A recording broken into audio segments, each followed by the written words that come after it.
अस्सलाम वालेकुम friends, welcome back to top smart age drama serial आफत।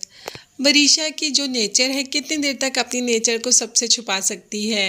एक ना एक दिन तो सबके सामने आना ही है। बस ऐसे ही आहिस्ता आहिस्ता उसकी तमाम हरकतें वहाज के सामने आ रही हैं। बाकी घर वालों के सामने तो नहीं, बस वहाज और मेहरुन्निसा के सामने आहिस्ता आहिस्ता उसकी पोल खुल ही रही है। जब वहाज ने कहा कि मैं तुम्हारे बारे में सब कुछ जानता हूँ, सबको बताऊँगा, तो वरीशा कहती है, ओ तुम्हें शिफा के टाइम मिल गया कि तुम मेरे बारे में भी कुछ सोचो या तुम मेरे बारे में भी कुछ जानो। तो वहाज बहुत गुस्सा हो जाता है और कहता है कि आइंदा शिफा का नाम अपनी ज़ुबान पर भी मत लेकर आना। मैं तुम्हारे मुंह से उसका नाम भी नहीं सुनना चाहता। कहाँ तुम और कहाँ शिफा। यही बातें करनी थी वहाज को, जो कि वरीशा को बहुत ज़्यादा तकलीफ़ देती हैं। दरअसल वरीशा अपना माइंड बना रही है वहाज के साथ शादी का, और वहाज तो शिफा के पीछे पागल है। तो बस ये गुस्सा किसी न किसी तरीके से किसी न किसी पे तो उसने निकालना है। कभी काम वाली तो कभी वहाज तो कभी कौन उसके सामने आ जाता है। अभी वहाज से बात हुई तो फ़ौरन से पहले वहाज की शिकायत करने दादो के पास पहुंच गई कि मेरा बाप नहीं है ना, इसीलिए सब मुझको बातें सुनाकर चले जाते हैं। जिसका दिल करता है मुझे बात सुना देता है। ना मेरे पास कोई घर है ना बाप है। ये कहकर दादो पीछे से आवाज़ें देती रहती है, वरीशा वरीशा, मगर वरीशा वहाँ से भाग जाती है। जब दादो पास आती है दोबारा कमरे में, तो फिर वरीशा अपना दिल खोल कर रख देती है और कहती है कि दादो देखें, इस घर में सिर्फ मेहरुन्निसा का राज चलता है।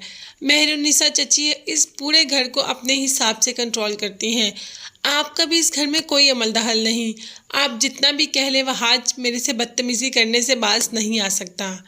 अब दादो के दिल में मेहरुन्निसा के लिए नफरत डालना शुरू कर दी वरीशा ने। यही तो उसका अगला प्लान था।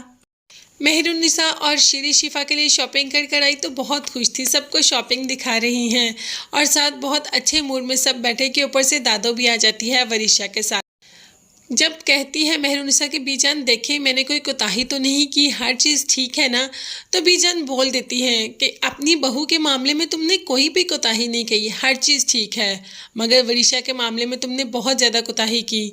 तुमने हमेशा मेरी बेटी को तकलीफ़ पहुंचाई और वहाज ने भी कभी भी उसके साथ सही सलूक नहीं किया तुम लोगों ने। क्या वो यहाँ पर बिन बाप की बेटी है इसीलिए, या बिन माँ की बेटी है इसीलिए उसकी माँ यहाँ पर उसके साथ नहीं है। दरअसल अब वरीशा का निशाना है कि किसी न किसी तरीके से महक भी इस घर में आ जाए और महक को ला कर रहेगी वरीशा। महक की चालों से भी मेहरुन्निसा वाकिफ़ होती ही जा रही है। मॉल में भी आज महक को बहुत ज़्यादा खुश देखा।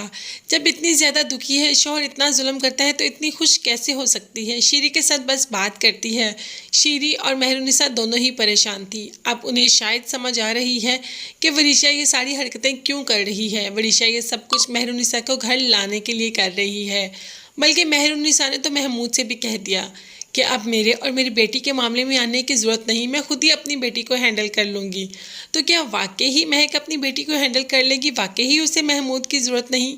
क्या वरीशा उससे कंट्रोल हो जाएगी? ये सब देखने और जानने के लिए मेरे चैनल को ज़रूर सब्सक्राइब कीजिएगा। साथ ही साथ बेल आइकन का नोटिफिकेशन भी प्रेस कर दें, ताकि मेरी हर नई आने वाली वीडियो आप तक बआसानी पहुंच सके। अपना बहुत ज़्यादा ख्याल रखिएगा और अपनी कीमती दुआ में मुझे और मेरी फैमिली को भी याद रखेगा। नेक्स्ट वीडियोज़ तक के लिए अल्लाह हाफिज़, bye bye and take care.